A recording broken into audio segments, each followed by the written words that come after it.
निज निजर हाथ में मुठा कर एमती मुठा कलापर एवटू गंठी स्टार्ट करे देख ए गंठी पड़े मास हम 31 दिन गंठी पड़े पाख खाल पड़े 30 दिन खाल पड़े 30 दिन एबे गणिबा फास्ट है को मास जनवरी जनवरी गंठी पड़ला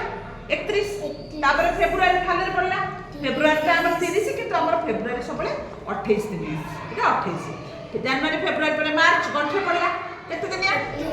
31 एप्रिल खाला रे केते दिनिया 30 एप्रिल पर मे गंठी रे केते दिनिया 31 मे पर जून खाला रे 30 जुलाई गंठी रे 31 जुलाई पर अगस्त गंठी रे 30 अगस्त पर सितंबर खाला रे 30 सितंबर पर अक्टोबर गंठी रे